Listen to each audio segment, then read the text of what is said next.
Sa October 21 na nakatakdang i-canonize o iproklamang ganap na santo si Blessed Pedro Calungsod, ang magiging ikalawang santong Pilipino.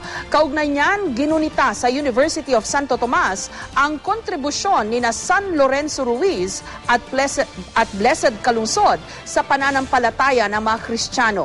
Live mula sa Maynila, may report si Mariz Umali. Mariz? Jessica, marami sa atin marahil ay hindi pa gaanong kilala o hindi pa batid yung buhay pananampalataya na magiging susunod nating santo na si Beato Pedro Calungsod. Pero sa serye ng mga programa itinanghal ngayong buong maghapon dito sa UST, partikular na itong musical na ipinalabas at katatapos lamang ang ngayong gabi, ay malaki at magagandang aral at malalim na inspirasyon ang iniwan ng kanyang buhay sa mga natunghayan ito.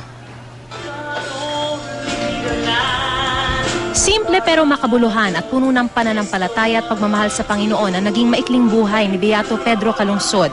Ito ang makukuhang aral sa musical na itinanghal ngayong gabi sa UST Education Theater na pinamagatang Teen Saint Pedro. Dito ay pinakita kung paanong ang batang si Pedro sa edad na 12 ay piniling pumunta sa Marianas Islands na ngayon ay Guam para tumulong sa pagpapalaganap ng salita ng Diyos. Pero dahil din sa kanyang misyon bilang katikista, pinatay siya ng mga ayaw tumanggap sa katolikong pananampalataya. Sinibat siya at tinaga ng itak ang kanyang ulo habang dinidepensahan ang kanyang gurong si Father Diego Luis de San Vitores nang unang inatake ng mga Chamorrong ayaw magpabinyag. Bago malagutan ang hininga noong April 2, 1672, ang batang si Pedro, sa halip na magalit, hiniling pa sa Panginoon na patawarin ang mga gumawa ng masama sa kanya.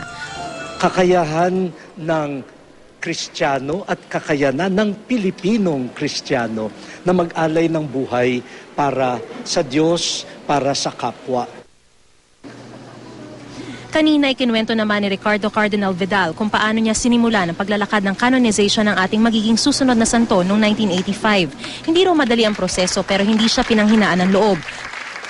2000 ang ideklarang Beato o Blessed si Calungsod ni Pope John Paul II at ngayong darating na October 21, 2012 ay hihirangin na siyang santo. The Holy Father wrote all the bishops of the world to submit new names of martyrs for the new martyrology for the year 2000. Sabi ko, ayan, meron akong dahilan. Sumulat ako sa Papa, formal letter, pumunta ako sa kanya, ano yan? Sabi ko, Holy Father, this is my candidate for what you are asking as bishops of the world. Pinasa niya gano'n. Filipino? Yes, Your Holiness. Filipino. Oh, yeah.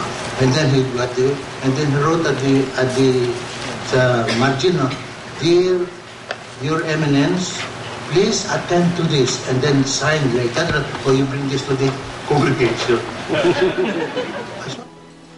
Isang concelebrated mass din ay dinaos na pinangunahan ni Manila Archbishop Tagle. Mayroon ding exhibit ng mga obra ng mga Angono artist na nagpapakita ng kanyang buhay.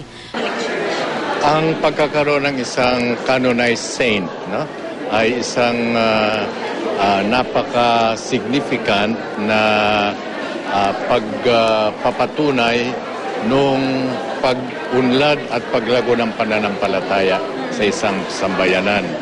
Kaya ang pagkakaroon natin ng pangalawa ng Santong Pilipino ay dapat na maging isang napakalaking inspirasyon at pampalakas ng ating loob upang patuloy nating kilalanin, pahalagaan at isabuhay ang young, katikista, missionary, at saka migrant. Ang daming pwede siyang huwara ng madaming sektor ng Pilipino.